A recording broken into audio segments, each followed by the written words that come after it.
안녕하세요. 기사회생의 인생을 살아온 60대 후반의 여자입니다. 저는 결혼을 일찍이 해서 40대인 딸과 30대 중반의 아들이 있어요. 딸아들 고루고루 한 명씩 낳아 남부럽지 않게 결혼시키고 잘 살았는데 제 인생에도 느지막이 굴곡이 찾아오더라고요. 이 일을 가슴에 묻고 살았다가는 제가 화병이 나서 몸져 누울 것 같아 이렇게 허심탄회한 자리를 마련하였네요. 여러분은 믿는 도끼에 발등을 찍혀보셨는가요? 저는 발등이 아니라 발 전체가 찍혀버렸습니다. 참 살다 살다 이런 일을 겪을 줄을 몰랐네요. 여러분도 제 이야기 한번 들어보시면서 제 발등을 찍은 그것이 얼마나 날이 서 있던 것인지 한번 판단해 주시길 바랄게요. 아이고, 딸내미가 어째 힘들겠다. 여러모로 힘들겠어. 남자 잘못 만나서 속을 썩어도 너무 썩네. 예? 아이고, 무슨 말씀이세요? 우리 사위가 얼마나 성실한데요. 아니야, 아니야. 성실하기만 하다고 그게 다인가? 아무튼 딸내미 마음고생 많이 할 테니 마음 좀 잘 달래줘. 저는 저 점사를 보고 나서 무슨 이런 돌팔이가 다 있나 하고서 그 집을 나왔어요. 성실하고 넉살 좋은 사위, 딸 역시 사위와 결혼을 할 적에 엄마, 이 사람 꼭 우리 아빠 같아 라고 말하며 참 좋은 사람이라고 했었거든요. 그리고 제가 보았을 때도 사위는 그저 성실하고 책임감 있는 그런 사람이었습니다.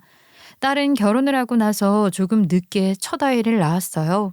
그때서야 제가 수년 전에 본 그 점사가 떠올랐죠. 딸이 첫 손주를 낳았을 때 사돈이라는 그 여자와 사위한테 제 딸은 그저 아이 낳는 도구에 불과하지 않다는 걸 알았어요. 제 딸은 그 사람들한테 안중에도 없는 사람이었죠. 딸은 첫 손주를 낳을 때 이틀이나 되는 시간을 진통을 겪었어요. 그건 바로 사돈이라는 여자 때문이었죠. 예정일보다 빠르게 출산을 하였던 딸. 저는 여행을 갔다가 그 소식을 듣고 급하게 돌아왔었어요. 딸이 이틀째 진통을 앓던 그날 말이죠. 제가 후다닥 달려가니 제 아들이 사돈되는 여자와 싸우고 있더라고요. 아니, 그러니까 사돈어른, 요즘 세상에 그런 게 어디 있냐고요. 아이가 왜 바뀌어요? 그럼 저도 저희 엄마 아들 아니고 매형도 사돈어른 아들 아닌 겁니까? 이게 지금 뭐 하자는 거예요? 나가세요. 아니, 사돈 총각이 말을 왜 그렇게 하는 건지 나는 이해가 안 가네. 요즘 세상이라고 애 안 바뀌어? 애 안 바뀐다고 누가 그래? 내가 직접 들어가서 보겠다 이거야. 그리고 자연분만을 잘하려면 날달걀을 먹어야 한다니까는. 의사들이 아무리 의사라고 해도 나만큼 세월 살아봤어? 내가 저 의사보다 수십 년은 더 살았어. 내가 더 잘 알지. 저건 무슨 말도 안 되는 개벽다구 같은 소리인 것인지. 저는 딸의 시어머니가 하는 개소리에 기가 차서 당장 제 아들과 딸 시모가 다투고 있는 저희 딸 병실 앞으로 갔어요. 제가 달려가서 이야기를 더 자세히 들어보니 딸 시모는 저희 딸이 무조건 자연분만을 해야 한다면서 난리치고 수술도 못하게 하고 있었더라고요. 그리고 더 말도 안 되는 행동을 한 건 애가 미끄러져서 쑥 나와야 하니 날달걀을 먹이라고 했답니다. 그 이야기를 듣는데 제가 눈이 안 돌고 배기겠어요? 당장에 사돈이라는 여자 꺼지라고 밀쳐내고 의사 찾아갔어요. 당장 내 새끼 제왕절개로 수술하게 해달라고 말이에요. 이러다 사람 잡는다고 말이죠. 내가 얘 친정 엄마예요. 내가 보호자니까 당장 수술시켜줘요. 아니, 저런 미친 여자가 다 있어. 이봐요. 당신 딸이었으면 이렇게 했겠어? 뭐? 애가 바뀌어? 애가 바뀌어도 내가 책임질 거니까 헛소리 작작하라 이 말이에요. 사돈, 무슨 말씀을 그렇게 서운하게 하세요? 저도 우리 며느리 딸같이 생각해요. 그러니까는 자연분만해야 한다고 하는 거죠. 애 바뀌면 그게 얼마나 끔찍할지 상상이나 해보신 겁니까? 날달걀 먹어도 돼요. 저도 그렇게 먹고 우리 애들 둘 다 순풍순풍 잘 나왔어요. 아이고, 내가 차라리 벽을 보고 이야기를 하지. 그놈의 날달걀 사돈이나 실컷 먹고 알을 낳던가 해요. 내 새끼 입술이 다 부르텄는데 그런 애를 붙잡고서 말이야. 세상에 어쩜 이래? 네 매형 어디 갔다니? 지 와이프가 이렇게 사경을 헤매다시피 하고 있는데 어디 갔어? 더 기가 막혔던 건 딸이 출산을 할 당시 사위는 접대를 한다면서 골프를 치러 나가 있었다는 거였어요. 제가 사위가 성실해서 좋다고 이야기했었죠. 그런데 그 성실함이 독이라는 걸 제가 눈치를 못 챘었네요. 사위는 워낙에 일욕심이 많고 명예욕이 높은 인간이었던 겁니다. 그래서 생활력 좋아 보이고 당찬 그 성미가 장점으로 보였던 거죠. 전날 제가 제 스스로를 얼마나 미워했는지 몰라요. 저런 놈을 내 딸 남편으로 들이게 했다는 사실에 말이에요. 그래요. 돈 잘 벌어서 처자식 잘 돌보면 좋죠. 하지만 다른 것도 아니고 지 새끼를 낳는데 골프 접대를 간다는 게 말이 되는 일인가요?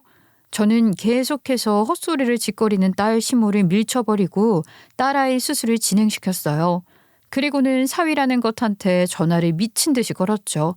한참을 전화를 하고 나니 그제야 전화를 받더군요. 저는 사위가 전화를 받자마자 전화기가 터질 정도로 사위한테 소리를 쳤어요. 제정신인가? 자네 어머니라는 사람이 말이야. 자네 안사람 입술이 다 부르트도록 수술실도 못 들어가게 하고 하다 금식을 해야 될 판국에 애한테 날계란을 먹이려고 했었어. 알기나 해? 그런데 뭐? 자네는 골프나 치고 있어. 자네가 그러고도 애 아빠인가? 장모님, 저도 가고 싶었죠. 그런 제가 이제 애 아빠가 되는 건데 제 입장에서는 책임감이 없었겠어요? 제가 돈을 잘 벌어야 민이랑 저희 아이도 잘 먹고 잘 살게 하죠. 그리고 저희 어머님이 일부러 나쁜 마음으로 그러신 것도 아니고 일부러 그러신 거든 아니든 진통을 이틀 내리 하면서 입술이 다 부르튼 애를 데리고서 말이야. 자연분만 할 때까지 애를 못 낳는다고 하는 게 말이 되나 이 말이야. 그리고 자네는 어떻게 된 게 자기 식구가 애를 낳았는지 그런 게 궁금하지도 않은가? 어떻게 이래? 사위는 그 와중에도 자기 변명할 거리가 많았나 봅니다. 저는 그 변명하는 것도 너무 화가 났어요. 말하는 싸가지부터가 아주 그렇지 않나요? 저는 너 같은 놈이랑 너 같은 놈 엄마가 있는 집안에 내 딸 둘 수 없다고 말하고서 전화를 끊어버렸어요. 그리고는 제 아들을 시켜서 당장 네 누나 집 가서 누나 짐 챙겨오라고 했습니다. 너무 성질머리가 나서 도저히 그런 사위놈 옆에 제 딸을 두고 싶지 않았거든요. 저는 그렇게 딸이랑 첫 손주를 저희 집으로 데리고 갔어요. 처음 한 달째까진 사위라는 게 왜 그러시냐 그러시지 말아라 라고 하며 찾아오다가 제 딸도 제 아들도 그리고 저까지 3개나 가자 그때부터 심각성을 알았는지 태도를 휙 바꾸더군요. 장모님, 이거 좋아하시죠? 보리굴비가 정말 좋아요. 제가 이것 좀 사왔으니까 드셔보세요. 저희 어머니한테도 안 가져다 드리고 제가 바로 장모님 드리려고 갖고 온 거예요. 저 때부터 바리바리 뭘 사오지를 않나 지가 찾아와서 청소를 하겠다면서 물걸레 들고 청소지를 하지를 않나 아주 이혼 안 당하려고 가진 수를 다 쓰더라고요. 그렇게 6개월 가까이를 저는 딸을 데리고 있었어요. 제가 데리고 있겠다고 해도 딸이 그게 싫으면 자기가 나갔을 텐데 딸도 어지간했었나 봐요. 저한테 다 말하지 못했지만 결혼하고 나서 아이 갖고 나서 자기 속으로 삭힌 일들이 얼마나 많았겠어요. 그렇게 딸과 손주를 저희 집에 데리고 있는지 6개월째가 되던 날에 사위랑 사돈이라는 여자가 같이 찾아와 싹싹 빌더군요. 자그마치 6개월 만에 말입니다.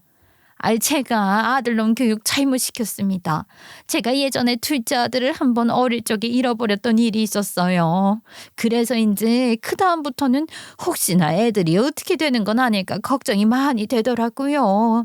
그래서 우리 미니가 준호 나올 때 제가 그랬었습니다. 같은 자식인데 제가 너무 제 생각만 했어요. 정말 죄송합니다. 장모님, 죄송합니다. 여보, 내가 정말 미안해. 내 가족이 있어야 내가 있는 건데 돈만 잘 벌면 다 되는 거라고 생각을 했었나 봐. 미안해. 저렇게 꼬박 일주일을 찾아오는 딸 시어머니랑 사위를 보면서 저와 딸은 한 번 더 기회를 주기로 했었죠. 솔직히 말을 해서 아이를 낳았는데 이혼이라는 걸 쉽게 결정할 수 있는 건 아니니 말이에요. 그렇게 한번 큰 난리를 치고 난 뒤로는 잘 지냈어요. 무탈하게 3년 차이로 둘째 손주까지 낳고 딸 내외는 잘 살아갔죠. 한번 큰일을 겪고 이제는 가족으로서 서로 자리를 잡은 거라고 생각을 했어요. 제가 안심을 했던 거죠. 하지만 운명의 장난도 이런 운명의 장난이 있을까요? 세월이 흘러 큰 손주 13살, 둘째 손주 10살 나이가 되고 딸도 40대에 접어들어선 그 해 사위는 임원으로 승진을 했어요. 평사원에서 시작해서 임원이 되었으니 사위가 얼마나 악착같이 일에 매달리고 일에 지극정성을 보였는지 체감이 갈 정도였죠.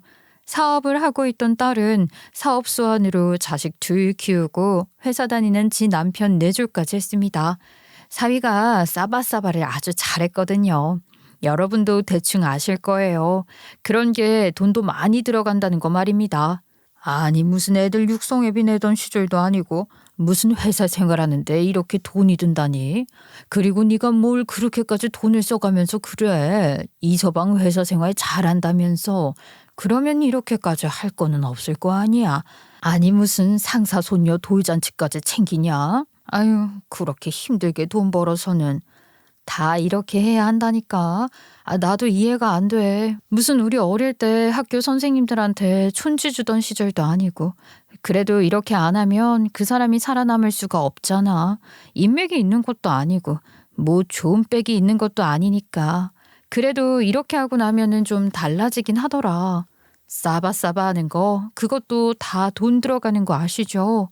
상사 결혼기념일, 상사 경조사 등등 딸이 내조하면서 다 뒷바라지한 것이었어요. 딸은 그저 지 남편 기 안 죽이겠다고 밤낮 없이 매달려 사업으로 번 돈을 지 남편 뒷바라지하는 데 썼습니다.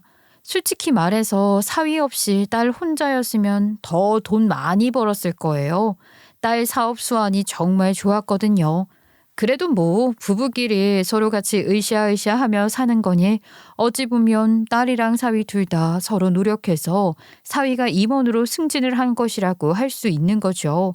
자기 남편이 승진했다면서 기쁜 목소리로 제게 전화를 해서 그 소식을 알리던 딸 목소리가 저는 아직도 생생합니다.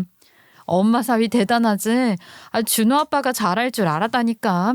어머니랑 엄마 모시고서 우리가 주말에 식사 대접할게. 오늘은 나랑 우리 남편 둘이서만 오붓하게 데이트 좀 할게. 준호랑 준서 좀 잘 부탁드려요. 그래, 두 사람 다 고생 많이 했어. 오늘은 애들 걱정하지 말고 둘이서 신나게 놀다 와. 오랜만에 맛있는 것도 마음 편하게 먹고. 아유, 우리 딸내미 이제는 정말로 네 사업에만 네가 집중해서 일할 수 있겠네. 축하해. 딸은 세상 밝은 목소리로 데이트를 하겠다며 제게 고맙다고 했었어요. 그날 딸과 사위 데이트를 위해서 제가 손주들을 봐주기로 했었거든요. 저 역시도 밝은 딸의 목소리에 한층 마음이 편해져 기분 좋게 잘 다녀오라는 인사를 했어요. 그런데 그게 꽤 긴 인사가 될 거라고는 그때 아예 몰랐습니다. 정말 몰랐어요. 딸과 사위가 함께 저녁을 먹고 들어오던 중 교통사고가 났는데 사고가 크게 나서 둘 다 중환자실 신세를 지게 되고 말았어요. 그 당시 딸의 사고 소식은 제가 이전까지 겪었던 그리고 앞으로 겪을 그 어떤 일보다도 가장 충격적이고 하늘이 무너질 일이었습니다. 아이고 미니야. 아이고 내 새끼. 기야 내 새끼 왜 이러고 있어. 아이고 아가. 내 새끼 좀 일어나봐. 응? 아가. 피떡을 다 닦아내지만 그럼에도 딸의 얼굴 군데군데 남아있는 상처의 흔적을 보는 순간 마치 제 몸이 산산조각 나서 쪼개지는 것처럼 너무 괴로웠어요. 사위 역시 꼴이 좋지는 않았죠. 더욱 마음이 아팠던 이유는 둘 다 사위의 승진 소식으로 기쁘게 집을 나서고 잘 살아보자 서로 마음을 다지며 집에 돌아오던 길이었을 텐데 그런 사고를 당한 게 너무 마음이 아팠어요. 그런데 거기서도 제 사돈이라는 여자는 지 새끼만 눈에 들어오나 보더라고요. 거기서도 아주 막말을 서슴지 않았습니다. 그러게 내가 너보다 팔자 센 여자는 안 된다고 내가 몇 번을 말했냐 몇 번을 말했어. 아이고 영호야 일어나봐 우리 장남. 내 새끼 이거 어쩌면 좋아. 그러면서 딸 시어머니라는 여자는 자기 아들 사고 당한 게 저희 딸 탓인 것처럼 이야기를 하더라고요. 그러면서 제 딸이 운전을 해서 그런 거 아니냐고 하더라고요. 저를 노려보면서 말입니다. 그것도 얼마나 기가 찼는지 몰라요. 그 상황에서 어떻게 누가 뭘 잘못을 했는지 그런 걸 따지려 드는 건지 정말 한심스럽고 그런 그 여자의 태도에 화가 났어요. 이것 보세요. 사돈, 뭘 알고 얘기를 해요. 운전한 건 미니가 아니라 이서방이었습니다. 그리고 사위나 며느리나 똑같은 자식인데 아니 무슨 말을 그렇게 하십니까? 예? 그렇게 말씀하시는 거 아니죠? 아이고 며느리가 왜 내 자식이랍니까? 내 새끼 잡아먹은 며느리 내 자식 아닙니다. 나는 저 팔자 센 여자랑 내 아들 같이 못 둬요. 이거 봐요. 여기 평상 옮겨주세요.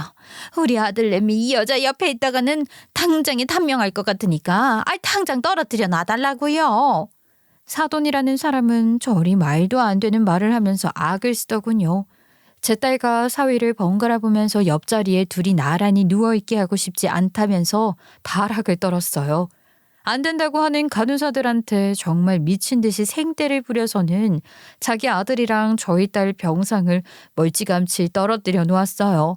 그런데 참 웃기게도 병상이 떨어뜨려지자 사위가 의식을 찾더라고요. 제 기억으로는 3일에서 5일 정도 있다가 눈을 떴던 것 같아요. 사위가 의식을 차리니 기세등등해지는 한 사람이 있었죠. 여러분도 그게 누군지 바로 짐작이 가시죠? 딸 시어머니라는 여자는 그것 보라면서 자기 아들이 우리 딸 때문에 당하지 않아도 될 사고를 당했다고 지랄 발광을 하더라고요. 이것 봐봐 이것 봐봐 이거 보라고. 너 그러게 엄마가 뭐라고 했냐. 응? 너보다 팔자 센 여자 만나면 너 잡아먹히는 거라고.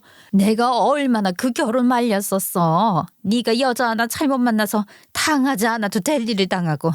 아휴 그래도 내 새끼 이렇게 눈 떠서 얼마나 다행인지 몰라. 너 엄마가 네 안사람이랑 떨어뜨려 달라고 안 했으면은 너 큰일 날 뻔했어 이놈아. 아이고 귀한 내 새끼. 저 말을 저 보란 듯이 하는데 제가 어떻게 가만히 있을 수가 있겠어요. 그것도 제가 사위가 의식을 차려서 사위 괜찮은가 이야기하려고 일반 병실로 옮긴 곳에 병문안을 간 것이었는데 저런 말을 들으니 참 그 마음이라는 건 이루 말할 수가 없는 감정이었어요. 아픈 사람 앞에서 그런 말을 하면은 안 되지만 저도 참을 수가 없어서 쓴소리를 내뱉었죠. 그렇게 따지면 제 입장에서야말로 이서방이 우리 미니 잡은 거나 다름없는 거 아니에요? 입 조심해요. 자기 새끼 귀한 줄 알면 남의 새끼도 귀한 줄 알아야지. 아이고 뭐 말은 바로 해요. 우리 아들이 그쪽 딸내미 잡아먹은 거면은 애들 평상 떨어뜨려 놓고서 준어미가 먼저 눈을 떴어야지. 왜 우리 아들내미가 먼저 눈을 떠요? 안 그래요? 이거는 보나마나 준어미가 우리 아들내미 기 다 빨아먹었다는 증거지. 뭐? 너 지금 뭐라고 그랬어? 내 딸이 뭐를 어쨌는데 내 딸이 뭐를 어쨌다고 의식 잃고 쓰러져 있는 애한테 욕지거리야 욕지거리가 이 나쁜 년아. 제가 틀린 말 했습니까? 저는 정말이지 온몸에서 피가 거꾸로 치솟는 기분이었어요. 참다 못해서 사돈이라는 여자 면상에 침을 퇴하고 뱉어버렸습니다. 마음 같아서는 그 머리털이고 뭐고 죄다 뜯어버리고 싶었지만 그러기도 아까워서 침이나 뱉어버렸어요. 자기 엄마랑 제가 그 난리를 치고 싸우니 그리고 자기 귓구멍으로 듣기에도 자기 엄마가 하는 말이 개소리라는 걸 알았으니 사위도 할 말이 없었겠죠. 사위는 겨우겨우 일어나 저를 배웅 나와서는 자기 엄마가 병원에 오지 못하게 하겠다고 저한테 약속을 했어요. 딸이 둘째 손주 낳고 나서 제가 딸내랑 같이 살았거든요. 그러니 사위도 자기 엄마랑 있는 시간보다 저랑 있는 시간이 많았기에 저한테도 미안한 마음이 커서 사위가 진심으로 저리 말을 하는 줄 알았어요. 저 때만 해도 제가 그 말을 믿었던 거죠. 미니야, 일어나봐. 이제는 좀 일어나야지. 이서방도 일어났잖아. 응? 너도 이제 얼른 일어나서 준우랑 준서 얼굴도 보고 해야지. 아가, 언제 눈 뜰래? 언제 눈 뜨고 엄마랑 같이 얘기할 거야. 얼른 일어나봐. 같이 살고가 났던 사위가 눈을 떴으니 딸도 이제 곧 눈을 뜨지 않을까 했어요. 아무 대답도 없고 손도 잡아주지 않는 딸을 그저 묵묵히 지켜내요. 혼자 딸 얼굴을 쓰다듬으며 잘 잤냐, 이제는 좀 일어나 봐라 이야기를 하기도 하고, 손주들이 학교에서 뭘 했는지 이야기를 해주며 저 혼자 웃고 울고, 그래도 언젠가는 내 딸이 일어날 거라는 믿음이 있었거든요.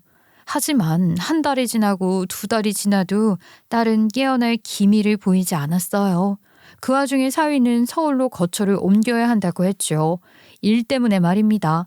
다른 것도 아니고 일인데 뭘 어쩌겠어요. 그렇게 사위는 서울로 거처를 옮겼어요. 그래도 일주일에 한 번씩은 꼬박꼬박 아이들과 제 딸을 보러 왔죠.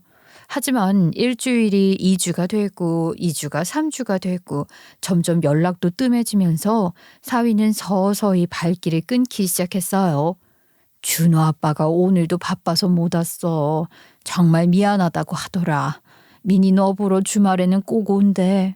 그때는 일어나서 네 남편 얼굴도 보고 네 새끼들 얼굴도 봐야지. 사위가 오지 않을 때마다 저는 딸에게 거짓말을 할 수밖에 없었어요.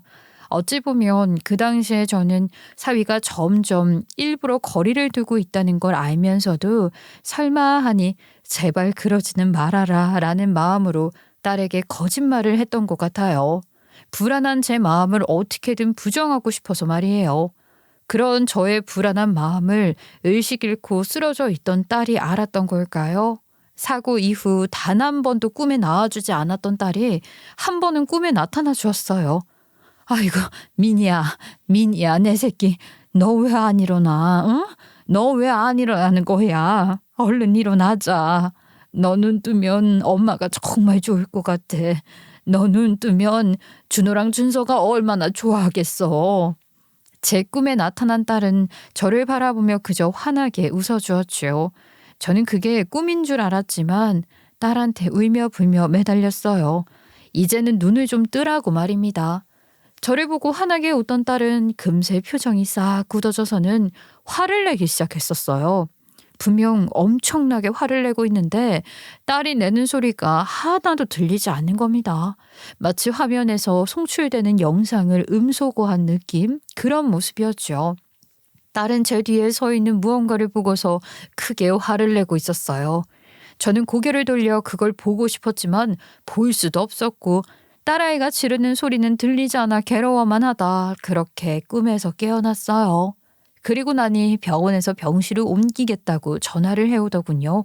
희소식이 아닌 소식이었죠. 딸아이의 의식이 없는 상태가 길어질 것 같으니 병실을 1인실로 옮겨서 호흡기를 달고 집중 관리를 해야 한다는 것이었어요. 그저 막막하더군요. 근데 사위는 뭐 관심도 없었고요. 그래도 사위라는 놈이 병원비는 보냈으니 그저 바쁜가 보다 했어요. 이 사람아, 아무리 일이 바빠도 그렇지. 나는 내가 자네한테 우리 민이 죽었다고 해야 자네가 연락이나 할까 찾아 나올까 하고 있었어. 아무리 일이 바빠도 그렇지.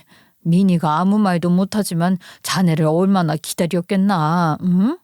오지 않은 사위한테 딸이 죽었다고 하면 연락이 올까 찾아올까 했는데 이게 웬걸요? 사위가 오랜만에 연락을 하고 찾아와서는 저보고 식사를 하자고 하더라고요. 자기가 옆에 간병인 붙이려고 하루 알아봤으니 장모님도 휴식을 좀 취하시라고 말입니다. 그러면서 자기가 좋은 곳으로 모시고 갈 테니 가서 좋은 음식도 먹고 바람이나 쐬고 오자고 하대요. 그렇죠. 정말 죄송해요. 애들 엄마 저렇게 되고 나니까 애들한테 더 잘해야겠다는 생각에 돈 버는 것에만 매달렸던 것 같습니다. 장모님 혼자서 준호 준서 봐주시고 미니까지 제가 너무 바빠서 제대로 찾아오지도 못했잖아요. 정말 죄송했습니다. 제가 오늘 장모님 모시고 가려고 좋은 곳도 예약해뒀어요. 저 연봉 많이 올랐고 이제 자리도 잡아가니 장모님도 혼자서 간병하지 마시고 제가 옆에 사람 붙여놓을 테니 좀 쉬세요. 저리 말하는 사위를 보면서 이제야 사위가 철이 들었나 싶었어요. 사위 말대로 진짜로 인상 좋은 젊은 여자가 간병인으로 왔더라고요. 그렇게 우리 딸 좀 잘 부탁한다 신신당부하고서 저는 정말 오랜만에 병원 밖으로 나왔어요. 그렇게 하루 휴가를 받은 저는 사위가 태워주는 차를 타고 사위와 나들이 길을 나섰어요. 밥도 잘 얻어먹고 사위랑 이런저런 얘기도 하면서 사위한테 서운했던 것도 이야기를 했죠. 허심탄회하게 서로 마음을 푸는 시간을 가졌던 것 같아요. 사위도 그런 제 말을 듣고 그러셨냐, 죄송했다, 이런 말도 하고 말이죠. 저랑 사위가 밥을 먹으러 간 게 외곽이었거든요. 차 타고 멀리 나오니 가슴 뻥 뚫리고 좋더라고요. 해지는 것도 아주 장관이었죠. 원래는 조금 더 일찍이 내려가려 했었는데 사위가 이왕 나오신 거 노을도 보고 가시면 좋지 않겠냐고 해서 차를 타고 산 중턱까지 올라간 것이었어요. 그런데 어느 순간부터 뭔가 사위가 이상하더라고요.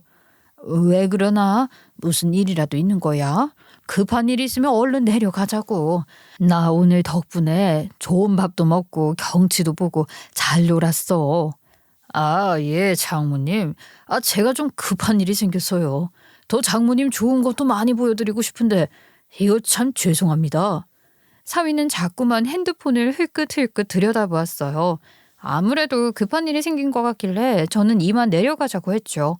사위도 정말 죄송하다면서 사위가 시동을 걸어야 하니 조금 더 보다 오시라길래 저는 좀 더 뒤에서 걸었어요. 저도 이제 차에 올라타려는데 글쎄 문이 안 열리는 겁니다. 사위놈이 안에서 차 문을 잠근 것이었어요. 문을 안 열어주더라고요. 모르는 게 아니라 고의로 문을 안 열어주는 게 확실해졌죠. 제가 연신 창문을 두드리자 사위가 그제야 창문을 쓱 내리고 저한테 이야기를 하는 겁니다. 나도 새 출발해야 되지 않겠어요? 그냥 여기서 조용히 살아요. 살고 싶으면 이 서류에 도장 찍은 거 나한테 사진으로 보내요. 내일 내가 사람 보내면 그 사람한테 전달하고요. 그러면 내가 다시 내려 보내줄 테니까. 그러면서 사위는 창문 틈으로 제게 웬 서류를 던졌어요. 사위가 창문으로 무심히 던진 그 서류를 보니 다름 아닌 이혼 서류였습니다. 그 이혼 서류에는 다름 아닌 제 딸 이름이 떡하니 적혀 있었죠. 그래요. 그때 알겠더라고요. 내가 애써 부정하려 했던 그 직감이 맞았다는 것을 말입니다. 사위는 애초부터 제 딸과 제 손주들을 버릴 마음이었던 것이었어요. 일주일이 2주일 그렇게 뜨문뜨문 찾아온 것도 일부러 그런 것이었구나라는 걸 알게 되는 순간이었죠. 그런데 사위 입장에서는 자기가 자꾸 버리고 자기 인생에서 끊어내고 싶은 것들을 다름 아닌 제가 열심히 거두니 저를 제거하려 했던 것 같았죠. 그러니까 장모님, 나 그렇게 본다고 해도 뭐 달라질 거 없으니까 내가 말한 대로 여기서 내려오고 싶으면 이혼 서류 작성해서 내가 말한 대로 보내고 그러면 된다고요. 그러면 어려울 거 하나 없잖아요. 그래 이 망할 놈아. 내 딸이 너 같은 놈이랑 연이 닿아서 여태껏 눈을 못 떴나 보다. 이혼? 그래 이혼 서류에 우리 민이 지장 찍어주마. 당장 가자. 당장 가자고. 제가 저렇게 반응을 할 거라고는 생각을 못했었나 봐요. 당장에 이혼을 하라고 제가 대답을 하자 사위라는 놈이 뜻밖이라고 하더라고요. 그러면서도 같이 내려가기는 싫다고 하더군요. 자기가 아주 중요한 약속이 있다면서 말입니다. 그 약속이라는 건 다름 아닌 상견례였어요. 웃기죠. 지 와이프는 의식을 잃은 채 병실에 누워있는데 그 사이에 다른 여자를 만나 재혼을 할 생각을 하고 있었다니 말이에요. 장모님이 이렇게 나와주시니까 제가 일 처리하는 시간이 빨라지겠네요. 제가 새 인생 살 거라고 말씀드렸죠. 저 결혼할 사람 있어요. 오늘 그 상견례 가는 날이라서 말이죠. 그럼 제가 사람 이리로 불러드릴 테니 그 차 타고 내려가셔서 그 친구한테 서류 전달해 주세요. 장모님 핸드폰은 제가 가져갈게요. 저도 믿는 구석은 있어야 할 거 아닙니까? 저는 몸이 덜덜 떨렸지만 살아야 한다는 판단을 하였어요. 그 인간 같지도 않은 놈 비율을 맞춰 겨우 그 산을 내려왔어요. 그리고 내려오자마자 이혼 서류를 줘버렸죠. 그놈 그래도 양심은 있는지 딸 명의로 된 집은 안 건들더라고요. 하긴 지금 생각해보면 양심이 있어서라기보다는 그냥 자기 책 잡히기 싫어서 그랬던 거겠죠. 뭐 집을 안 뺏겼든 뭐 어떻게 되었든 간에 괘씸한 사이놈한테 그런 일을 당했는데 제가 제대로 숨이 쉬어질 수가 있겠어요? 저는 이를 바득바득 깔면서 저와 저희 딸한테 그리고 내 귀한 손주들한테 상처를 준 그 자식을 용서할 수가 없었죠. 그래서 저는 그 자식 뒤로 사람을 붙였어요. 제가 할 수 있는 건 뭐라도 하고 싶었거든요. 사람을 붙여서 알아낸 건 사위라는 놈이 정말 결혼을 한다는 사실이었어요. 누구와 결혼하는고 하니 자기 회사 임원 조카랑 결혼을 하기로 했다더군요. 알아보니 승진 전부터 만나고 있었던 모양이 돼요. 여기 보시면은 그쪽 여자분도 최근까지 가정이 있었어요. 가정이 있는 상황에서 사위분을 만나서 이제 둘이서 마음을 먹은 것 같은데, 아이 보니까 일단 그쪽 여자분은 최근에 이혼을 했어요. 그쪽에도 애가 있는데 애는 남편한테 양육권 넘긴 것 같고요. 흥신소 직원이 하는 말을 들으니 왜 그런 건지, 왜 사위라는 놈이 그따위로 한 건지 하나둘 이해가 가더군요. 인간 같지도 않은 그놈이 만나는 여자, 상견례를 하기로 했다던 그 여자는 사위랑 똑같이 가정도 있고 자식도 있던 여자였던 겁니다. 그 여자도 제정신이 아니죠. 안 그런가요? 불륜을 저지른 그 두 잡것들이 서로 이혼을 하고 재시작을 해보자고 마음을 먹은 것이라는 게 머릿속에 타닥 정리가 되더군요. 사위가 저의 딸과 손주들에게서 거리를 둔 것이 고작 여자 한 명 때문이었다는 것에 기가 찼어요. 그리고 딸이 눈을 뜨게 된다면 딸에게 이걸 어떻게 알려야 할까 정말 혼란스러웠습니다. 그런데 그 주에 저희 딸이 눈을 떴어요. 정말 기적적으로 말입니다. 저는 그런 딸을 보고 죽었다 살아났으니 얼마나 기적이냐고 방방 뛰었어요. 로또 1등이 된 사람보다도 더 기쁘게 말입니다. 그런데 그렇게나 기뻐하는 저와 다르게 딸은 표정이 좋지 않았어요. 그리고 어두운 얼굴을 한 딸의 입에서 나온 말은 제 가슴을 갈갈이 찢어 놓았죠. 엄마, 나는 이미 죽은 거나 다름없어. 야, 그게 무슨 소리야 지금. 너 이제 눈 떴으면 된 거야. 너 어디 아픈 곳도 없다고 했어. 그냥 의식만 돌아왔으면 되는 거였다고. 그런데 지금 무슨 그런 무서운 소리를 하는 거야. 그런 소리 하지 말어. 엄마가 너 깨어나기만을 얼마나 기다렸는데 너 그런 소리를 해. 엄마 무섭게 그런 소리 하지 말어. 의식을 차린 딸은 사위도 손주들도 아닌 자기 핸드폰을 먼저 찾기 시작했어요. 당장 핸드폰을 좀 달라고 말입니다.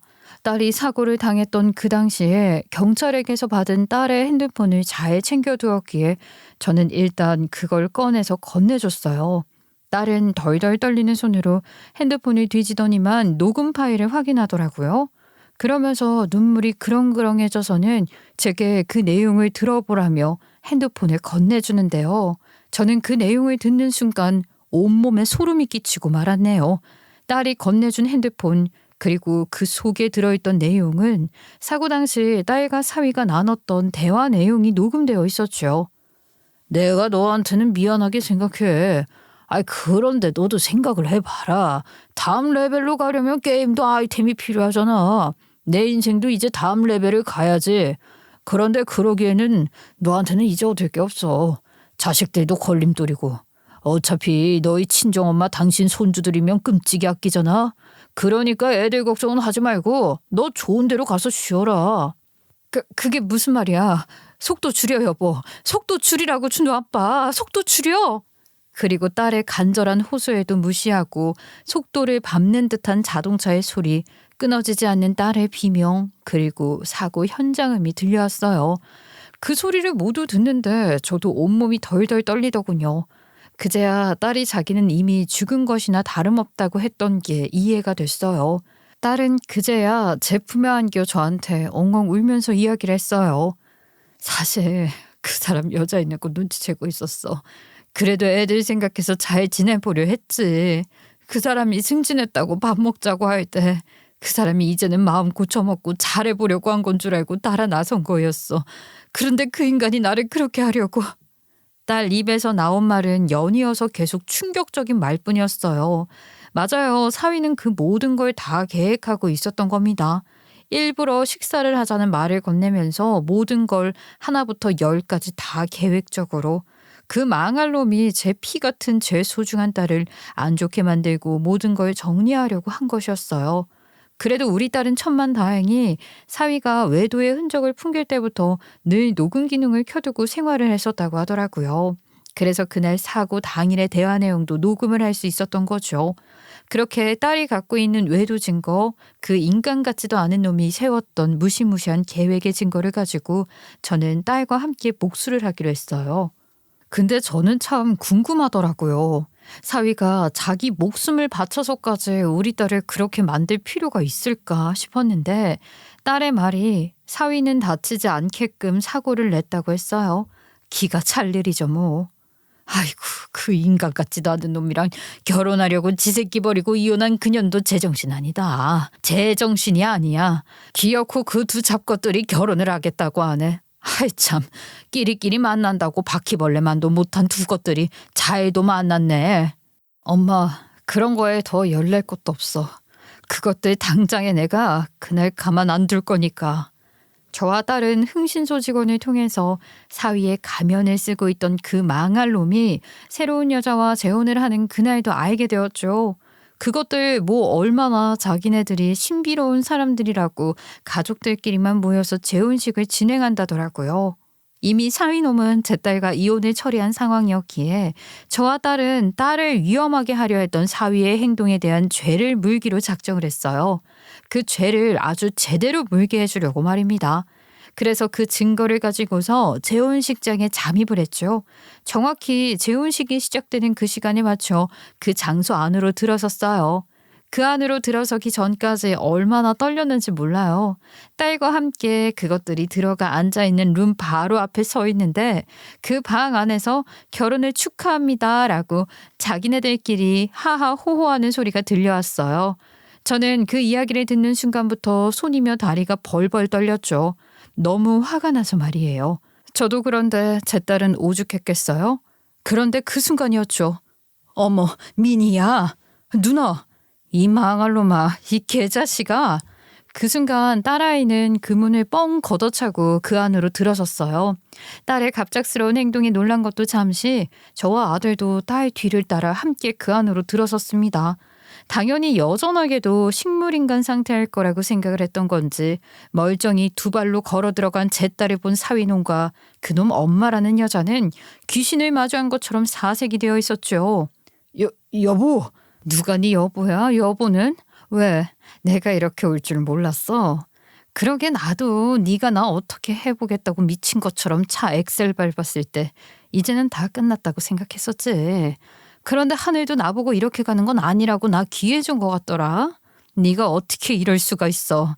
그래 나한텐 그렇다 치자. 근데 어떻게 네 자식들한테까지 이럴 수가 있어? 그리고서는 딸은 두말하지 않고 그 자리에서 바로 녹음본을 틀었어요. 저한테 들려줬던 그 사고 당시의 대화 내용이 담긴 녹음본을 말입니다. 사고 나기 이전부터 쭉 대화 내용이 흘러나왔고 그 내용이 하나하나 틀어질 때마다 그곳의 분위기는 차갑게 변해가기 시작했어요. 당신 정말 이럴 거야? 우리 애들은 내가 이번에 당신 인생에 여기서 끝인 거면 그 여자도 필요 없어지면 이렇게 할 거니? 나한테 한 것처럼 이렇게 할 거냐고. 당신 이거 정말 아니야. 여보. 아유 시끄러워 죽겠네. 당연한 거 아니야? 미니야 내가 늘 이야기했지. 너는 너무 사람이 물러터졌다고. 이혼 가치가 끝나면 그 여자도 당신처럼 만들 거야. 대신 그 여자는 재산 다 내 걸로 하고 버려야겠지. 아, 내 인생 아이템이 좀 중요하냐? 그러니까 미니야 너무 서운하게 생각하지 마. 지금 내가 너를 이렇게 버리는 것처럼 그 여자도 언젠가는 내 인생에서 나가리야. 안 그래? 그 망할 놈은 자기 옆에 있는 모든 사람들의 유효기간을 정해두고 만나는 놈이었던 거죠. 그 놈이 그런 인간이라는 게 그 자리에서 그제야 드러난 겁니다. 그 녹음본을 들은 재혼녀의 부모와 재혼녀는 그 자리에서 난리가 났죠 뭐. 재혼녀 부모는 자리에서 벌떡 일어나 사위놈 뺨을 날렸고 사위놈 엄마라는 여자는 자기의 새로운 사돈이 될 여자 앞에서 무릎을 꿇고 매달렸어요. 다 오해라고 하면서 말입니다. 자기 아들 일이면 눈에 불을 켜는 여자가 자기 아들 뺨 때린 사람한테 왜 매달렸을 것 같으신가요? 여러분은 혹시 짐작이 가시나요? 저도 이해가 가지 않았는데 이내 그 여자가 하는 말을 듣고서는 기가 찼어요. 잠시만요. 이게 오해예요. 사돈, 우리 이미 예단이라고 사돈께서 저한테 상가 건물 한 칸도 내주셨는데 저런 사람들 말에 이러는 건 아니죠. 오해요? 오해는 무슨? 그럼 저거를 저 여자가 배우라도 불러서 녹음했다 이거예요? 아이고 어쩌면 사람들이 저럴까. 이러다 벌 받아요. 알아요? 이러다 당신네들 아주 큰 코 제대로 다친다고. 그리고 나한테 사돈이라고 부르지 말아요. 알겠어요? 역시나 받은 게 있었던 거죠. 재혼녀 부모는 이 마당에 상가 건물을 내줄 것 같냐, 다 무효다라고 하면서 그 자리를 뒤엎고 나왔어요. 그 뒤로는 뭐 아주 그 망할 놈 집안이 개차반이 난 거죠. 콩가루 되듯이 아주 파사삭 부서졌어요. 그리고서는 그 탓을 저희 딸에게 돌려왔죠. 아니 이거 봐요. 우리가 그쪽 네들 때문에 지금 무슨 짓을 당했는 줄 알아요?